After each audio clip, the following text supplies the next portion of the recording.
ایک بہت بڑا گناہ بدنگاہی کا گناہ ہے.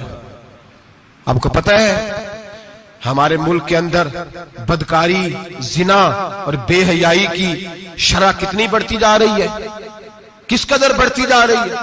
وہ لوگ جو نکاح کر لیتے ہیں وہ بھی اپنی نگاہوں کو، میں اکثر کہتا ہوں، حضور نے فرمایا نکاح آدھا ایمان ہے. جس نے نکاح کر لیا اس کا ایمان مکمل ہو گیا. تو جو نکاح کے بعد بھی باز نہ آیا، میں اس کو بے ایمان نہیں کہتا، لیکن نبی پاک نے فرمایا جو نکاح کر لے اس کا ایمان، بولیے ایمان محفوظ ہو گیا، اس کا ایمان، سارے بولیے ایمان. اور جو پھر بھی باز نہ آئے، حضور کہہ رہے ایمان مکمل ہو گیا. اور جو نہ باز آیا کیا فتویٰ دیا جائے حدیث کی روشنی میں؟ میرے نبی پاک کی بارگاہ میں عورتیں آئیں توبہ کرنے، بیعت کرنے، مسلمان ہونے. تو حضور بیعت لیتے وقت فرمانے لگے میرے ساتھ وعدہ کرو، جھوٹ نہیں بولو گی، غیبت نہیں کرو گی، زنا نہیں کرو. ایک عورت بول پڑی، کہنے لگی یا رسول اللہ صلی اللہ علیہ وسلم میں مسلمان تو نہیں پر خاندانی ہوں، میرے گھر والوں کے ذہن میں بھی کبھی زنا کا خیال نہیں آیا. ہم تو اسے خاندانوں کے وقار کے خلاف سمجھتے ہیں. روز بری نظر سے کسی کو دیکھنا اور کسی کے بارے میں غلط باتیں، ناراض نہ ہونا. بہت سارے بوڑھے بھی لذت لے لے کے جرم بیان کرتے ہیں، گناہ بیان کرتے ہیں، غلط باتیں کرتے ہیں، کسی عورت کے بارے میں تبصرہ کرتے ہیں. کیا سمجھتے ہیں مرد اور عورت معاذ اللہ تعالیٰ ایک کمرے میں جا کے بدکاری کرے تو وہی زنا ہے؟ میری طرف دیکھیے اور جھانک کر کے سنیے کیا عرض کر رہا ہوں، ادھر دیکھیں میری طرف. نبی پاک صلی اللہ علیہ وسلم نے فرمایا زنا زبان کا بھی ہوتا ہے، زنا کان کا بھی ہوتا ہے، زنا آنکھ کا بھی ہوتا ہے. حضور کس طرح فرمایا جس نے گند دیکھا اس نے آنکھ کا زنا کیا، جس نے لذت لے کے سنا چپ نہیں کرایا، پوری بات سنی، وہ بھی زانی ہے. اور جس نے گندی بات بولی وہ منہ کا زانی ہے، جس نے گند سوچا وہ دماغ کا زانی ہے. اور زانی کو سب سے پہلی سزا اللہ یہ دیتا ہے کہ سجدے کی لذت چھین لیتا ہے، عبادت کا سرور چھین لیتا ہے، اس کا نماز میں دل نہیں لگتا. قرآن میں سب سے پہلی سزا اسے اللہ اپنے دروازے سے دور کر دیتا ہے. بھائیو آج ہمارے سجدے بے کیف ہیں، آج لوگ غلط جگہ پہ گھنٹوں بیٹھے رہتے ہیں. مسجدوں میں لوگوں کے دلوں کو گھبراہٹ ہوتی ہے، لوگ بھاگتے ہیں. میرے نبی پاک نے فرمایا تو نظر کو پاک کر لے، اللہ تیری عبادت میں لذت پیدا فرما دے گا. میرے بھائی یاد رکھ لیں اور سن لیں، سب سے کمزور آدمی وہ ہے جس کا ذہن پاک نہیں. سب سے کمزور آدمی وہ ہے جو کردار کا غلط ہے. ایک بات میں نے پڑھی، آپ یقین کریں میرا دل کرے کہ میں آگ لگا دوں اس عنوان کو جس پہ گندگی لکھی جاتی ہے، ان اخباروں کو، ان چیزوں کو جس پہ گند لوگوں کے دلوں میں. وہ انڈیا کی ایک وزیر اعظم عورت گزری تو کسی نے اس سے کہا کہ پاکستان نے تو تمہیں شکست دی ہے، تم جیت نہیں سکے بڑا ملک ہو کے. کہنے لگی کوئی بات نہیں، تھوڑا وقت ٹھہر جاؤ، ہم ان پر تہذیبی یلغار کریں گے، ان کے گھروں میں ننگا ناچ کریں گے، یہ گندی تصویریں دیکھیں گے، یہ گند میں الجھ جائیں گے. اور جو قوم گند میں الجھ جایا کرتی ہے وہ پھر کسی سے لڑنے کی طاقت نہیں رکھتی، اس کے اندر ڈٹ جانے کی ہمت نہیں ہوتی، اس کی غیرت کے جنازے نکل جاتے.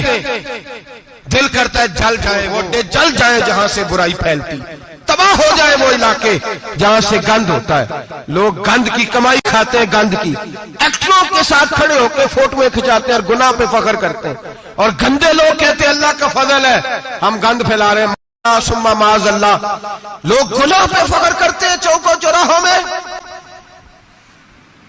محمد بن قاسم آئے ہندوستان پہ راجہ دہر کے مقابلے میں، نوجوان میری طرف دیکھیں اور صحیح ہو کے بیٹھے، خاصے صحیح ہو کے بیٹھے، تقریر نہیں کر رہا، جذبات کا. میرے جذبات سنیں، دل کے پھپولے جل رہے ہیں حسینے کے داغ سے. اللہ کی قسم روح کی گہرائی سے بات کر رہا ہوں، وہ بات کر رہا ہوں جو سینہ کہہ رہا ہے کہ پھٹ جائے اور کہنا نہ پڑے. قرآن و حدیث پڑھتے ہیں اور پھر اپنا حال دیکھتے ہیں تو لگتا یہ ہے کہ عذاب قریب آ گیا ہے، لگتا ہے زمین پھٹنے والی ہے، آسمان گرنے والا، لگتا ہے قریب آ گیا ہے سارا کچھ.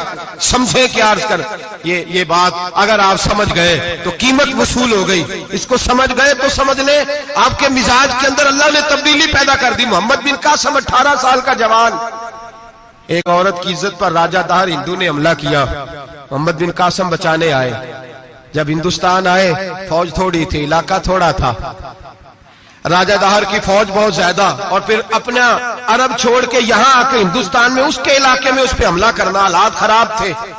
محمد بن قاسم پریشان ہے۔ ایک بزرگ نے دیکھا، کہنے لگے پریشان کیوں ہو؟ کہنے لگا سوچتا ہوں علاقہ بھی اس کا، فوج بھی اس کی، میرے فوجیوں کو تو رستوں کا بھی نہیں پتا، کیسے جنگ کریں گے، کدھر سے آئیں گے، اور پھر ہمیں زبان بھی نہیں آتی، کیسے کام ہوگا، ڈر رہا ہوں۔ 2-4 دن گزرے تو محمد بن قاسم اشاش بشاش ہو گئے۔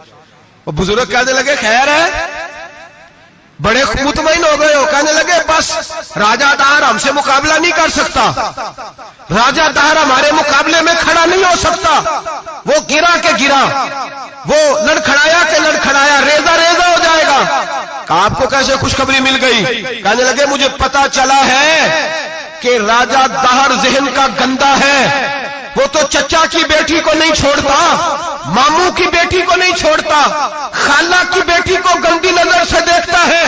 جس کا ذہن گندا ہوتا ہے وہ کسی کا مقابلہ نہیں کر سکتا، ہمیں فتح ہوگی، فتح، وہ گرے گا۔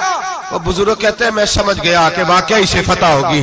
آج کشمیر کیوں آزاد نہیں ہو رہا، فلسطین میں آگ کیوں لگی ہوئی ہے؟ مسلمان جب تک ذہن کا گندا ہے کمزور ہے، جب تک ذہن کا ناپاک ہے کمزور ہے۔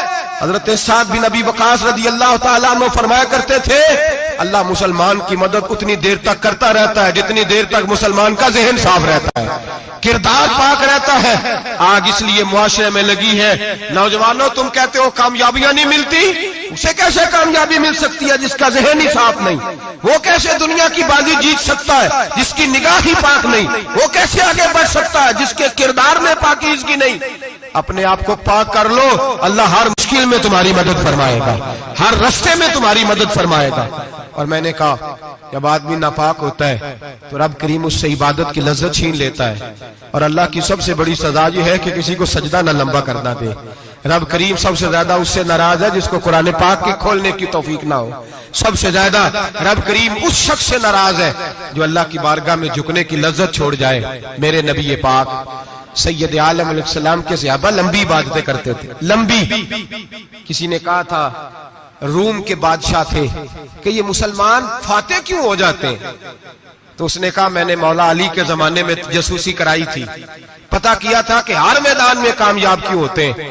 تو کہتے میں نے دیکھا یہ دن کے مجاہد ہوتے ہیں پر رات کے عابد ہوتے ہیں۔